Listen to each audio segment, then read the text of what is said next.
Get ready to take a flamethrower to the official narrative and learn what the elites don't want you to know. You're listening to The Tom Woods Show.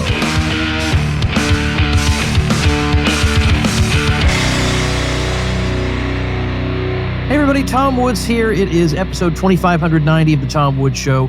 We have the great David Stockman with us today.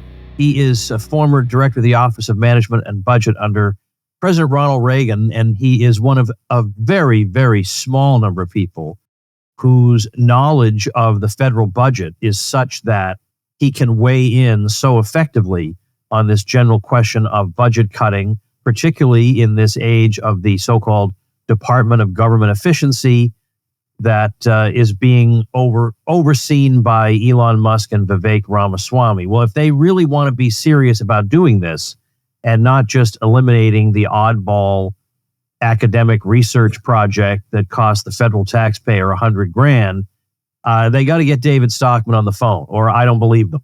I don't believe them if they're not getting David Stockman on the phone. So, David, you wrote a 106-page memo that I read every word of, in which you went through in great detail what would need to be done if you want to start getting an annual $2 trillion in savings on federal spending.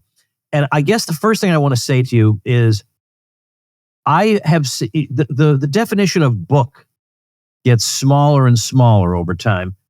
I think this is quite publishable, especially under a provocative title, Blueprint for Doge, or something like that. By a man who saw it all under Ronald Reagan, something like that. Get it out as soon as possible, right? Why not?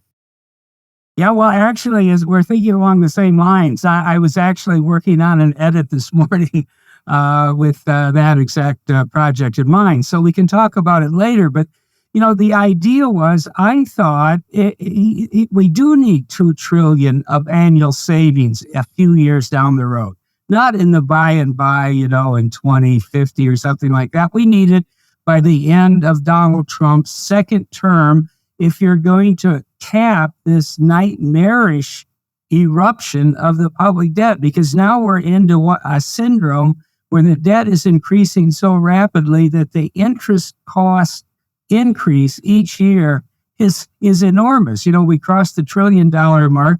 If you look at the early 30s, interest alone, given that we're going to have $60 trillion of public debt, will be, almost $2 trillion. And then, it goes skyward from there. So I think the reason I started with this is I do believe they need an A to Z blueprint. I do believe also they need a format or structure that helps think through, how do you go about saving $2 trillion a year in this $7 trillion monster that we call the federal budget. Now, before I go into some of those details, which we have in this 106 pages, I think it's important to recognize how crucial this is, that it's not an academic exercise or, some kind of ideological fetish. Wouldn't it be great to cut $2 trillion or bring the budget closer to balance? No, here's a number sequence that I think should wake up everyone, alert them that this is the most crucial thing that the next Trump administration can be doing. When I was in that job in 1981, the public debt was $930 billion. It was under $1 trillion. It had taken us, almost 200 years to get there. By the time Trump became president the first time, it was $20 trillion.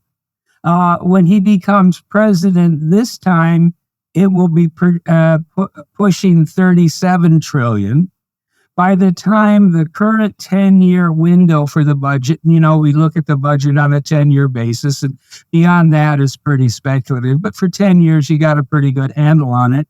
It's likely to be pushing $70 trillion if you put in some realistic economic assumptions. And here's the point. By CBO's own long-range budget forecast, by the middle of the century, 2050, the federal debt will be $150 trillion. Now, I went through a couple big numbers there pretty fast, but start with the 1 trillion when Reagan said that we've got to tame this thing, to the prospect of 150 trillion. And this isn't, in the next century or something like that. That's 25 years down the road. And in budget time, a lot of that's already baked in due to demographics and other things. So that's the magnitude of what we're up against. And so therefore, unless Elon Musk and Vivek can come through and really help steer the administration in the direction of this kind of blueprint that I laid out, it's going to be, a pretty grim time for the future of, democratic government and capitalist prosperity in America. So what I did was I said, okay, let's have a big picture notion. How do we get to 2 trillion? And let's pick a realistic target year that we can work towards very quickly, because you can't obviously do this overnight in year 1. So I said, let's take fiscal year 29. That'll be the last Trump budget of his second term. And let's target for 2 trillion of savings in 2029. I divided it into 3 buckets.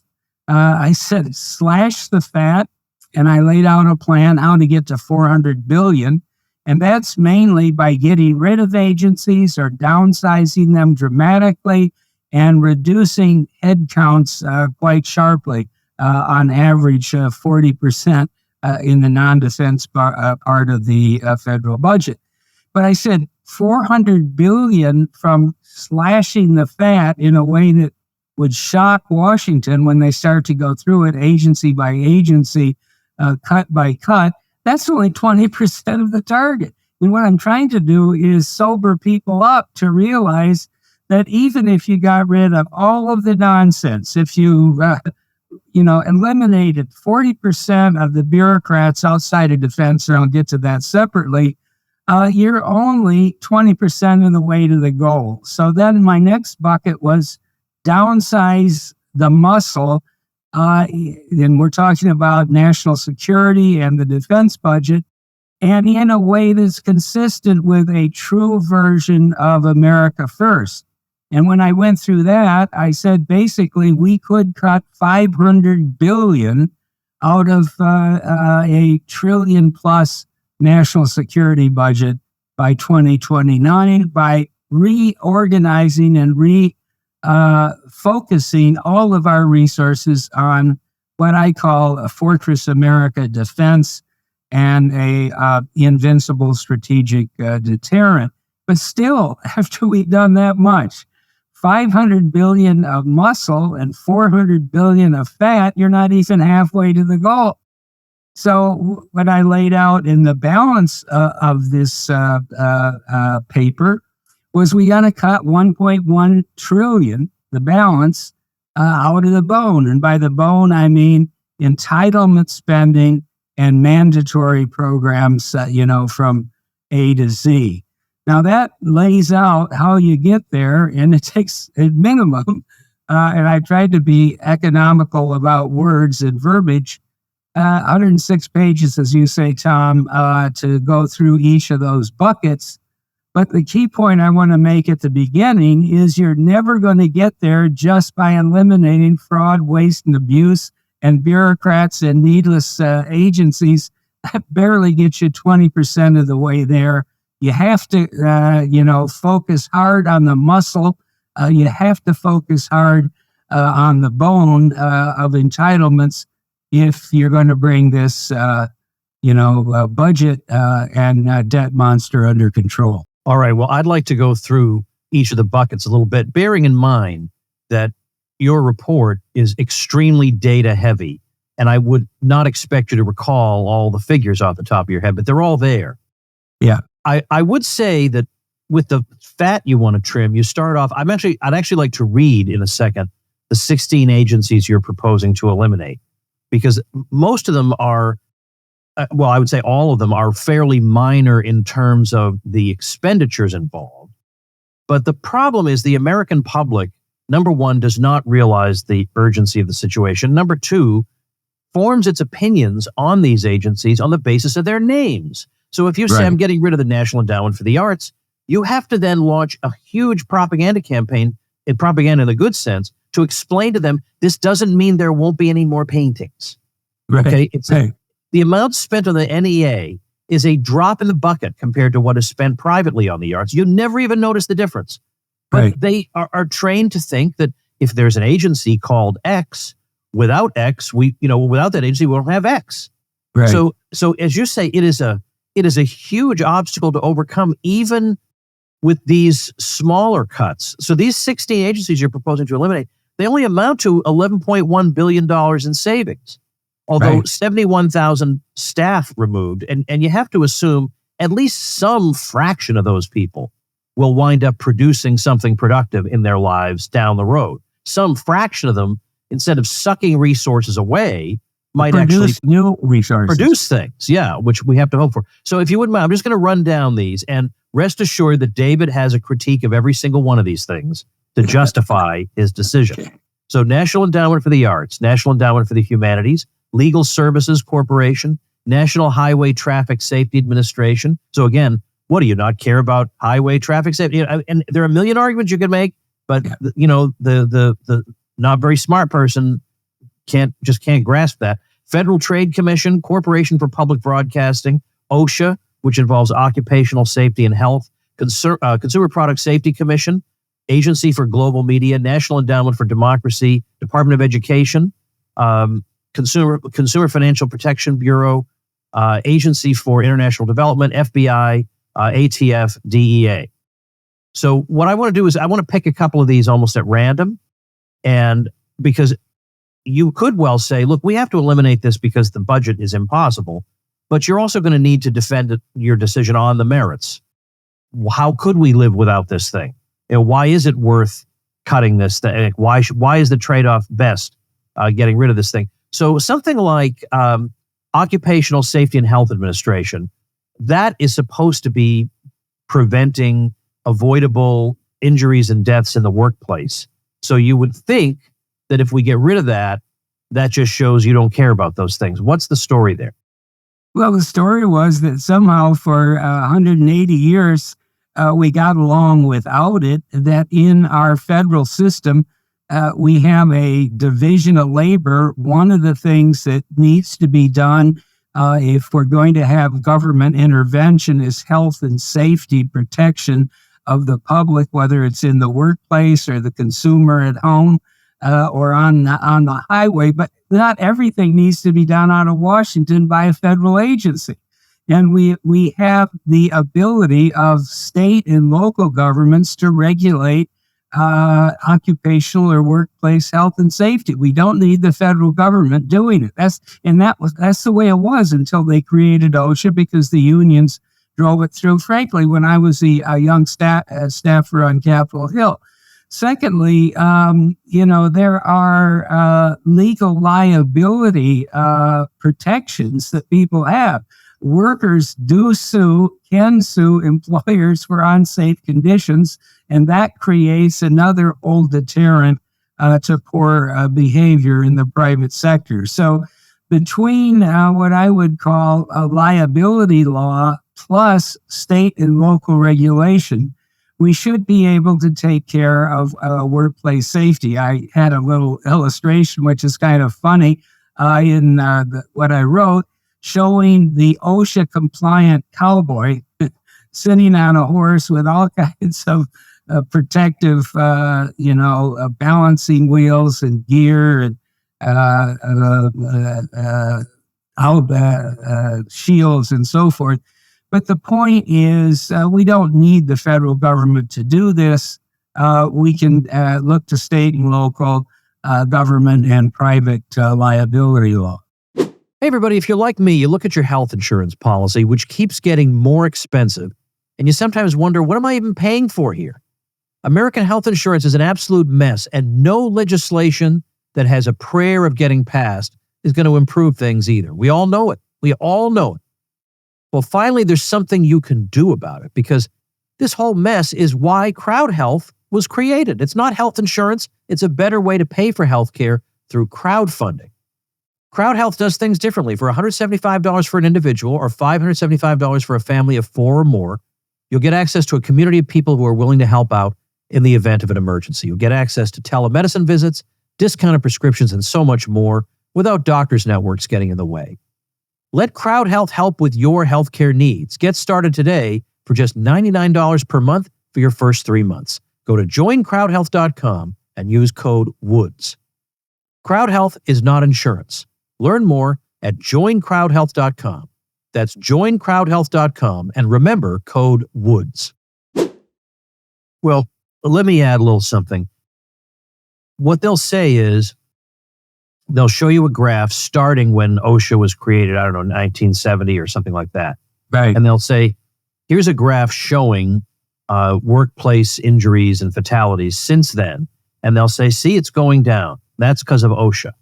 But what they don't show you is, okay, what about 25 years before there was an OSHA? Yeah. Same chart. Thing. Yeah, going down, if anything, going down even more sharply. Right. So there's another factor that bears on this, which is what economists sometimes call compensating differentials. So let's say we're living in an age where air conditioning is coming into wider use. We don't have to mandate air-conditioned workplaces. What will happen is fewer and fewer workplaces over time will lack air conditioning. And those few holdouts, you're going to have to pay more to draw people away from the air-conditioned jobs. And eventually you'll have to pay so much more to compensate for the undesirable environment that it would be cheaper just to go ahead and install the air conditioning. And the same thing goes for safe versus unsafe jobs, that you have to pay more to get people to do these jobs. And so therefore, it's in your interest to make them not so unsafe so you don't have to pay as much more. So there's already also market pressure at work. Yes, I agree with all that. And also what they never tell you about those statistics is probably, they're usually presented injuries per 100,000 work years, or employee years. But the mix of our workforce is changing dramatically, so that if you're working, in a movie theater taking tickets, it's not quite as hazardous as working in a steel mill around a blast furnace. Okay, so that needs to be taken into account as well, because we've had a huge change in the composition of the labor force. I want to clarify something. When we were running through the things that you would eliminate, and I said it adds up to $11.1 billion, the Department of Education alone spends more than $11.1 billion. So we were talking purely the staff savings that's involved, the staffing. But then you can also cut out a whole lot of else of what they do. But in terms of just getting rid of the people, that's what it all adds up to. Yeah, Tom, that's about 4,200 people, and we're using an average cost, fully loaded cost. This is kind of amazing, I think, to be about $160,000 a year. If you take the payroll cost plus the fringes, retirement, healthcare, and the rest of it, is 160. But that's only the tip of the iceberg. And when I'm talking about the fat, that's getting rid of the agencies and the employees. When we get to the bone down the road a little bit here, I also have $85 billion a year of savings from drastically cutting education programs for state and local governments, putting them into a block grant, saving the round trip to Washington, and cutting student aid by means testing it quite substantially. So the real savings would be more like, $90 billion when you count the grants and the functions that the department actually performs. So I'm going to pick another one just because I think, we've heard a lot of talk about the FBI, and I think this audience would know a lot about the DEA. But let me pick out the Federal Trade Commission. What is that supposed to do? And why do you think we could live without it? Well, because it's basically supposed to enforce antitrust. As people who study our point of view on the world probably know by now, we don't believe that monopoly is a problem in the private sector. 98% of monopoly situations are due to state enablement. In other words, with subsidies, with regulatory protections, with trade protectionism and so forth. That's the only way you get monopoly. So we don't really need a huge anti-monopoly effort out of the federal government. But beyond that, we already have the antitrust division of the Justice Department.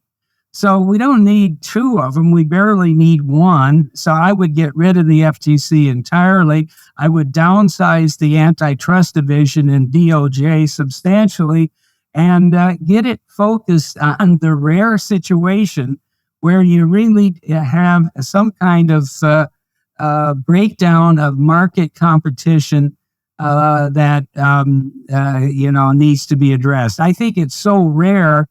As I said in my write-up, the people running the antitrust division on a downsized basis would remind you of, if some of the listeners remember the advertisement from the 1960s on the Maytag repairman. I don't even know if you know it, Tom, but I remember. He's sitting there he sat with there nothing with to do. nothing to do all day because the Maytag washer was so reliable and it never had a problem. Well, the antitrust bureaucrat shouldn't have much more to do than the Maytag repairman because it's not a problem. If there is a problem, let's get the government out of enabling, antitrust or monopolistic violations. Then you've got a list of, what is it? Well, let's see, 1, 3, 5, 6, 7, maybe 9 more agencies that you would cut by 50%. Now, you would like to get rid of these, no doubt, but your point was that some things are probably so entrenched that even with the greatest effort, the best we could accomplish is a 50% reduction. And there are a couple of these I'd like to ask about. So the IRS is a great one, but we all know what that does. NASA is a great example. We know what that does. But the FCC, now that has been around since what, the 1930s? So it's completely out of date. And we wouldn't even notice it was gone. Exactly. In today's world of communications, there are no communications monopolies that need to be regulated by Washington. When we have the internet, when we have the proliferation of all kinds of alternative media, and I said in the write-up, and when we have Twitter or X challenging directly, effectively, and powerfully the old network nightly news oligopoly, there's no point in the FCC any longer, or if it has a function, it might take a few bureaucrats to auction off the public spectrum occasionally if there's need for change. But again, as Ronald Reagan once said, the nearest thing to eternal life is a government bureaucracy or agency. And you clearly have that with the FCC. I do want to mention the IRS, though, because we all talk about simplifying the tax code or a flat tax or a flattish tax. But one of the real things I got burned on as I was battling the bureaucracy in the early 80s was even our Republican Reaganite Secretary of the Treasury defended tooth and nail the IRS. You need this. The tax code is complex. If we don't have all these bureaucrats, and they now have 83,000, and as you know, in Biden's Inflation Reduction Act, they put in enough money to take it up to 101,000 bureaucrats in the IRS. It's all because we have to do this. The tax code is unfortunately complicated. If you can ever simplify it, fine, but until we get there, we need this. Well, I went through a pretty original analysis, and I hope these people, at the Department of Government Efficiency look at this carefully, because there's 83,000 bureaucrats there that cost about $5 billion a year. But here's the interesting thing. There's 161 million individual tax filings, income tax filings each year. Now, that supposedly is what creates all this workload, all this complexity, because they all have to be reviewed and, inspected and so forth.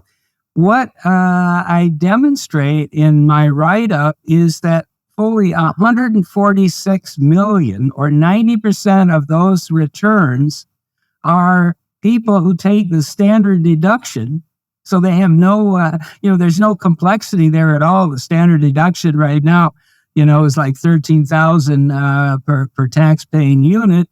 And their income is basically W-2 income that's reported and it's machine readable. And you don't need any bureaucrats to deal with either their deductions because they're just by law, or with their income because it's already going through a reporting system.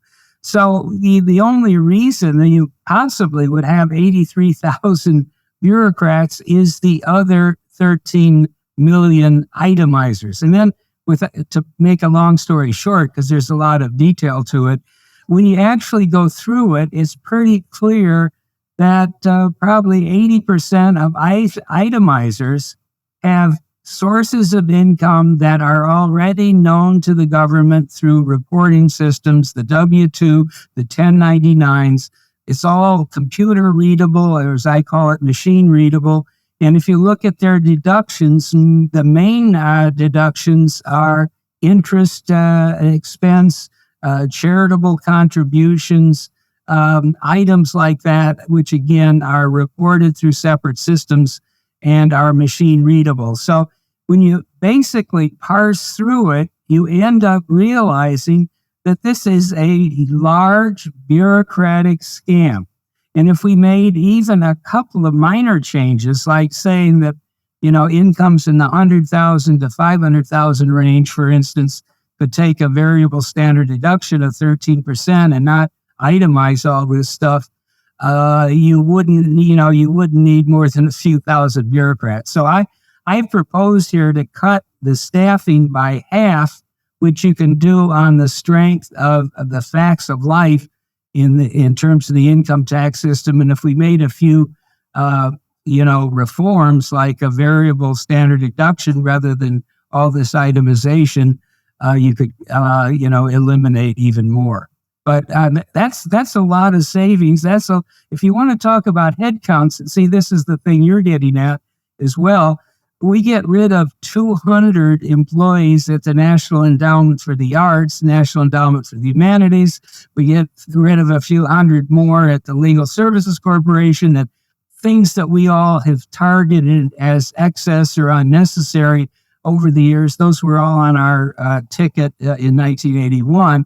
But if you want to really reduce the bureaucracy and the headcounts, and there's about 1.4 million non-defense employees, civilian employees, then you have to go after big things like the IRS and, possibly up to 40,000 headcount reductions and some real dollar savings in that department. Hey everybody, let's take a minute to thank our sponsor, Persist SEO. If you're getting buried by your competition online, then build your brand, your reputation, and your lead flow with digital marketing by Persist SEO. If you're a small local business trying to compete against large companies in the service industry, then increase your visibility with Persist SEO. What if you have low or no leads coming in on a consistent basis? Well, then website search engine and conversion optimization can help move the needle to a more prosperous business model for you. Are you tired of cold calling and networking? Use your website as a lead generation engine. What if you're not showing up for your services in the search engines? Well, get found with Persist SEO Expert Search Engine Optimization. All you have to do is call 770-580-3736 or visit them at ineedseo.help for a free website audit and consultation. That's 770-580-3736 or ineedseo.help. The other factor we ought to remember, it's that these bureaucrats, some of them are in positions where the stuff they do is inoffensive, it's just wasteful and stupid. But a lot of these agencies are dedicated to making you poorer, to making your life more difficult, to making a businessman's life borderline impossible, insane, ludicrous. So the fewer people we have doing that, yes, there's a budget savings that we can't discount, but there's also an improvement in our quality of life for every single one of these people who's no longer harassing normal people. That's an advance, and that's a spur to our economy. Yes, I would say in the IRS, good. We get rid of 43,000 employees and $4.5 billion of cost, but we get rid of much more private sector cost for compliance with, all of the orders and all of the exams and so forth that those 83,000 employees are imposing on private citizens today. So there's a dual benefit. I'm focused on what I call the internal side, what we can shrink and save in the federal budget. But then there's the whole external impact, which is also quite powerful, especially some of these regulatory agencies that we need to take into account as well. You'll get more growth, you'll get more investment, you'll get more jobs, you'll get more income, and that'll help contribute to resolving this fiscal calamity that we're contending with as well. All right, let's talk now about muscle, and let's talk about military and so-called defense spending. Now, first, I have just a question for you as the budget guy. So we have an annual federal budget, but then during the year, we're constantly hearing, well, the president has just approved another $200 billion for Ukraine. So is that like some additional sum in addition to the agreed upon budget? Or is there just a giant hole in the budget that says, if you have a whole bunch of other things you'd like to spend money on, we're going to allocate some generic fund? Where's that coming from? Yeah, that's basically coming from these big baskets full of money that are appropriated in the continuing resolution or the annual appropriation. And then when it comes to drawing down that appropriation, all these announcements are made that you hear from, day after day, week after week. But basically, that's pursuant to money that's already been appropriated in the annual bill, or mainly CRs. By that CR, I shouldn't use so many acronyms, but it's continuing resolution. They don't even pass appropriations bills anymore. There's 12 of them. It used to be we wanted to get them done before the start of the fiscal year. Now they never even get there. They just pass a continuing resolution that says you can spend what you had last year, except we'll throw a few extra things here and there. That's what was in the 1,740-page bill that was not defeated, that Speaker Johnson put up a few weeks ago. So, that's, it's a pretty arcane process, but ultimately either money gets spent due to entitlement, which is permanent law, or gets spent from an appropriation. All right. So your proposal is what? It comes down to about a 50% reduction in military spending? Yeah, but it's not just on a percentage basis. It's important. That's where we would come out, about 40%. But we have to recognize the total national security budget right now is $1.3 trillion. There's a little under $1 trillion for defense per se, the DOD and related items. And then we have all the security assistance, all the foreign aid, and then also we have a huge veterans budget. I'm not addressing that here, but you have to look at veterans spending, which is now $350 billion a year. It's, that's half the size of what the budget was for the entire U.S. government when Ronald Reagan said we got to shrink it. So it's so big because it's the deferred cost of these forever wars. In other words, we keep sending people to war. They keep coming back with disabilities that therefore they're entitled to get compensation for, or they come back with inability to function in civilian life and they get pensions, they get government provided health services and a lot of social services as well. Now, part of the reason that we need to stop this interventionist foreign policy, these forever wars, we need to bring the empire home, is to stop sending young men to become permanent wards of the state as VA beneficiaries, which is what we have today. But anyway, let me go back to the muscle.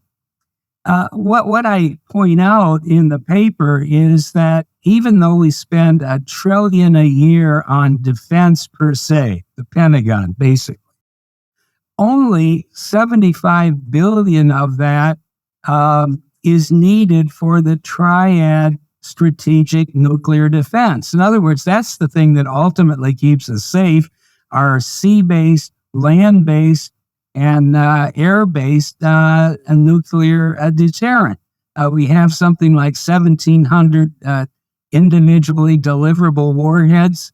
1,000 of them are deep in the sea, in the 7 seas of the world, where an adversary would have a hell of a hard time finding them. The rest are in Minutemen silos, deep underground, hardened and secure.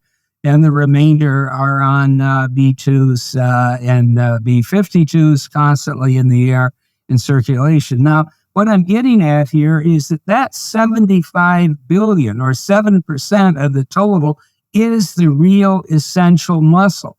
That says we can never be attacked by a nuclear opponent, and we never can be blackmailed. And by that, this is just the old doctrine, mutual assured destruction. Man, if you have an invincible nuclear deterrent, you're not even going to be subject to attempted blackmail, because any opponent will know that it means, if he ever tried it, total destruction of his own country, society, and population.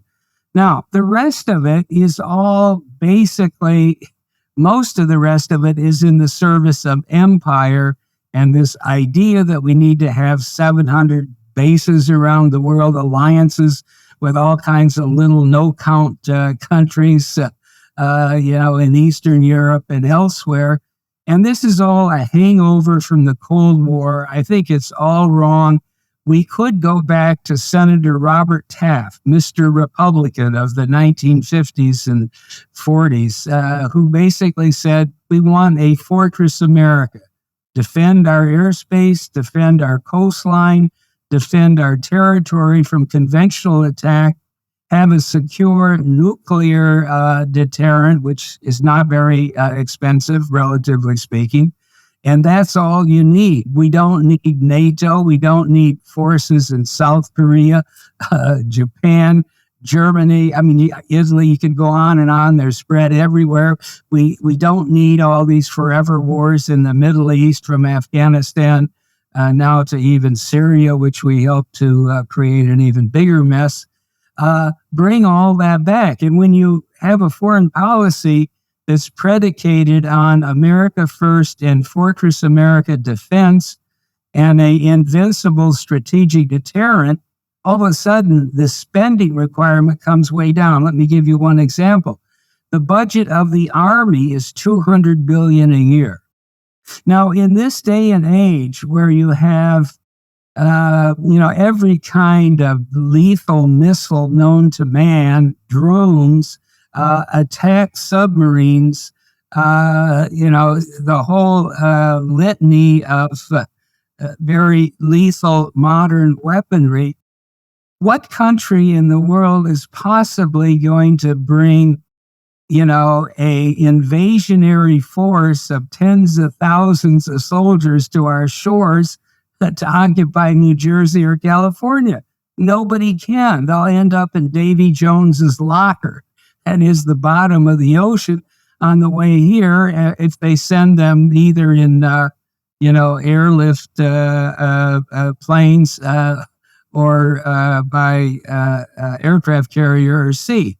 So the only reason for this massive 200 billion army, 550,000 permanent soldiers, and then another almost equal number of reserves and National Guard, the only reason for it is for wars of invasion and occupation abroad, to send them into Iraq twice, to send them into Afghanistan. For what purpose after 25 years?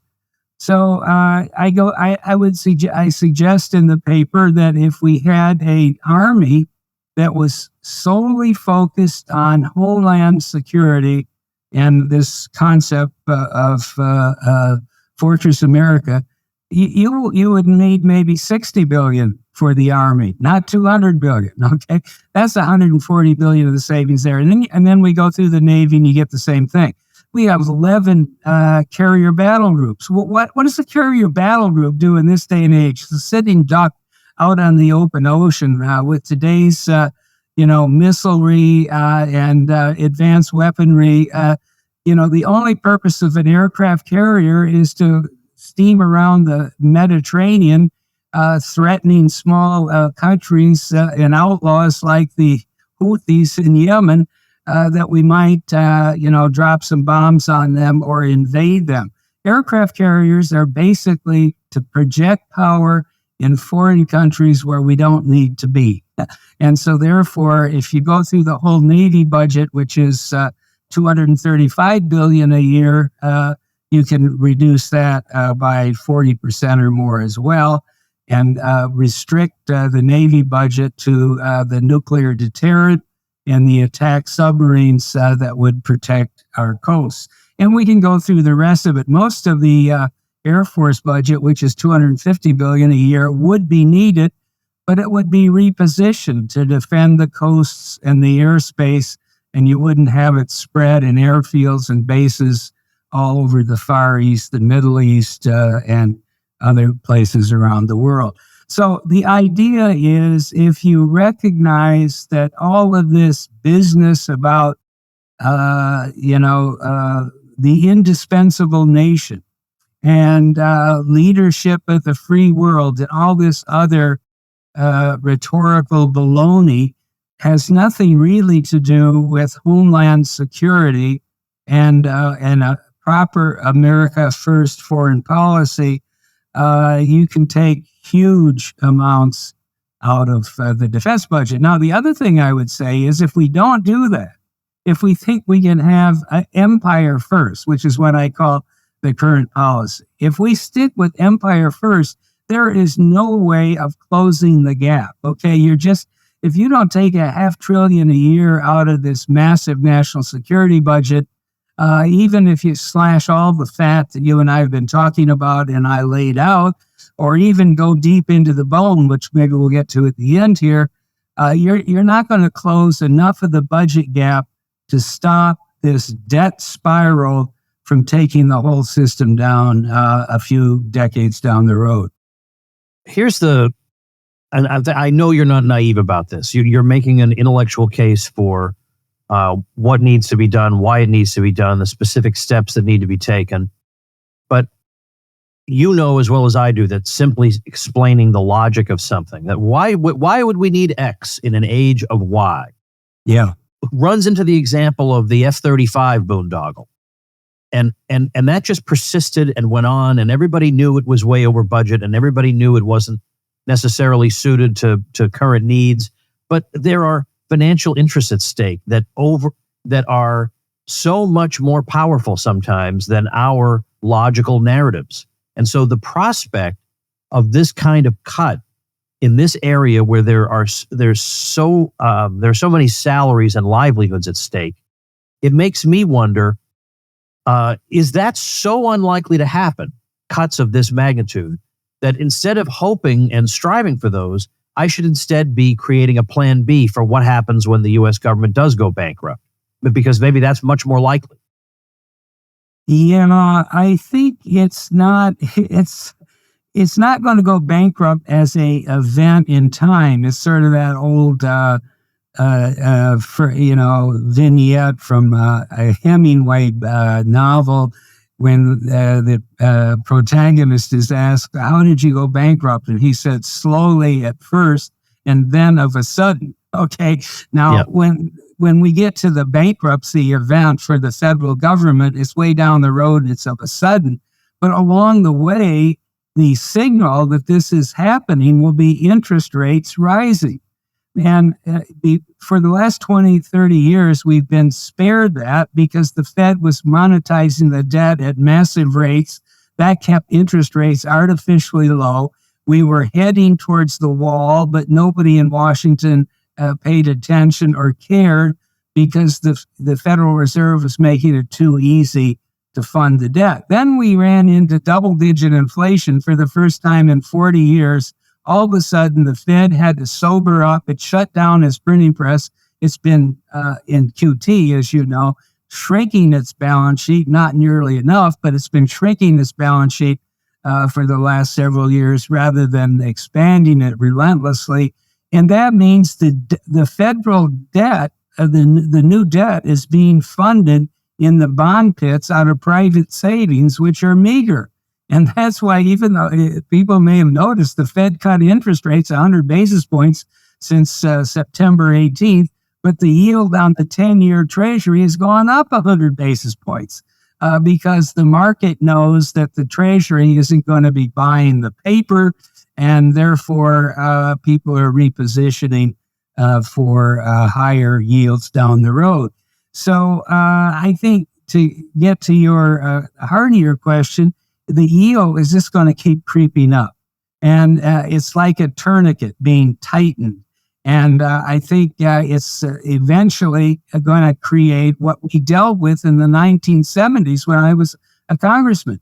And that is the crowding out effect. As yields really start to go up, all of a sudden, businesses find it no longer profitable to borrow for new investments. Homeowners find the mortgage rate is more than they can handle, even if they downsize, their home. So once we get the crowding out effect from rising yields, that in turn creates political reaction. That in turn creates finally a constituency for addressing the problem. Now, everybody, on our side says, yeah, but the Fed is going to capitulate. They're going to come running to the rescue again. And they're stupidly trying to launch, I agree, another, rate cutting cycle. But I think they realize they're out of dry powder. They have made a fetish out of inflation being targeted at 2%. They're not even close. If you look at the numbers carefully, it's still in the 3 to 4% range. And they're not going to be in a position to ride to the rescue with massive bond buying like has been the case for the last several decades. For a while there, till they stopped in March 2022, they were buying $120 billion worth of bonds a month. Well, think about, the thumb on the scale when you have a guy who's the Federal Reserve, the central bank, buying $120 billion a month of federal paper, from 90-day paper to 30-year paper, and doesn't care what the yield is because the job is just to buy up the paper. In other words, yield insensitive investor is really going to muck up the market, and that's exactly what has happened. But they're not going to be in a position to do that on scale. Okay, they're right now they're pretending they're cutting rates, Tom. But how can they be cutting rates if the 10-year is up by 100 basis points from when they started? The only rate they're cutting is the overnight rate, and they're doing that by paying people, to keep money in the reserve accounts. Right now, the only way that they're enforcing their federal funds target is they're paying member banks to keep funds in the reserve accounts because they're paying a rate that's as high as anything in the market, and they're paying money market funds to put keep money in the overnight repo facility. And those, those aren't real rates. I mean, sure, that they're spending $100 billion a year paying our financial institutions to keep money at their target rates in these accounts, but that isn't the bond market. The bond market is going the other direction.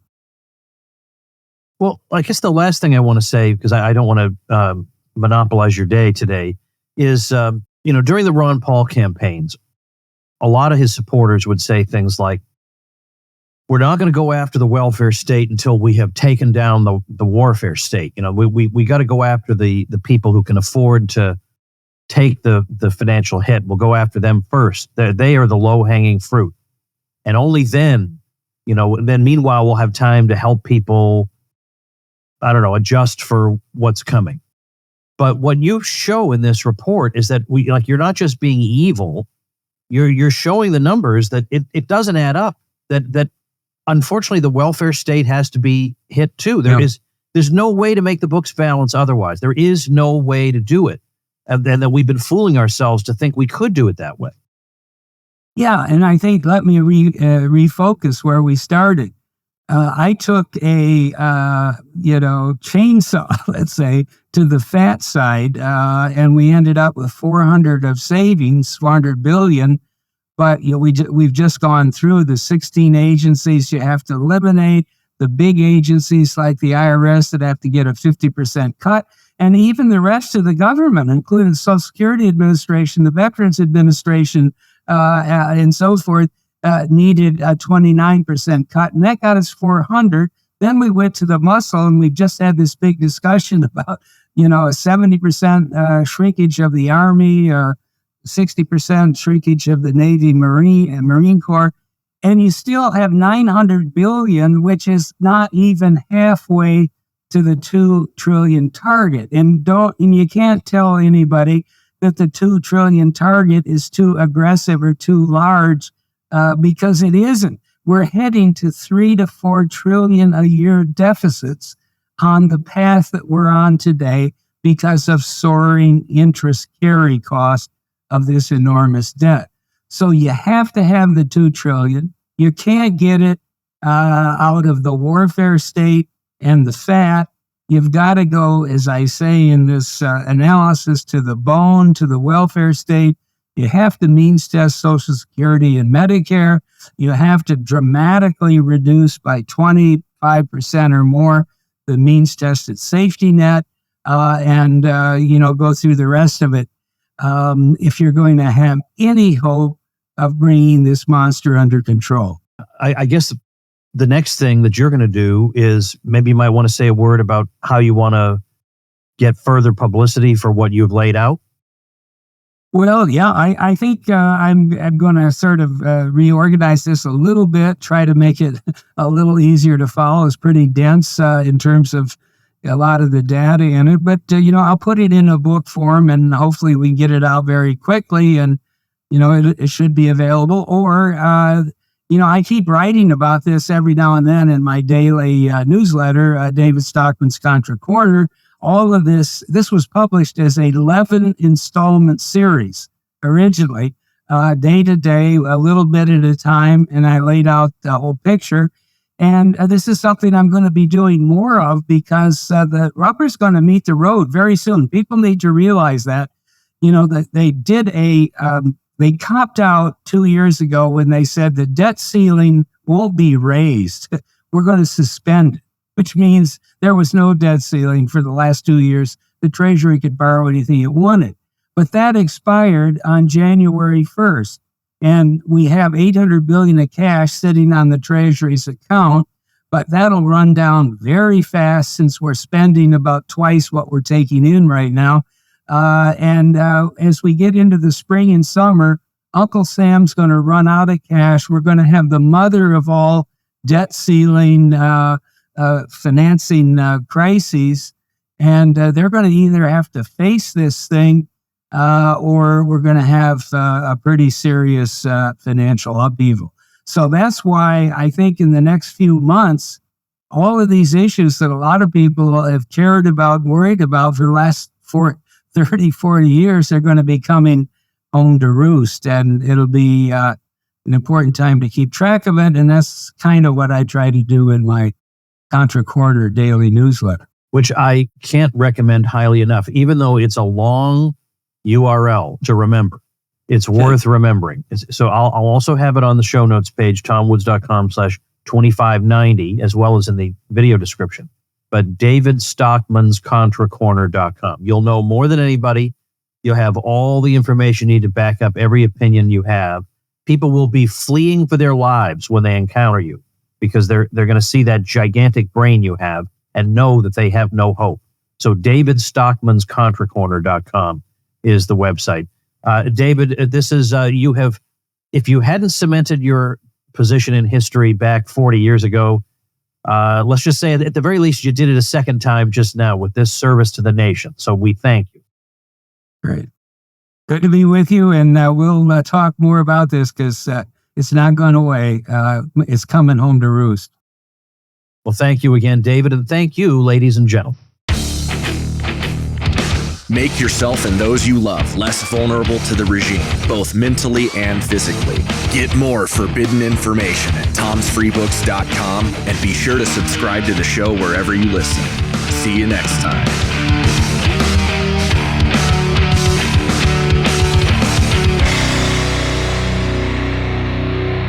Like the sound of The Tom Woods Show? My audio production is provided by Podsworth Media.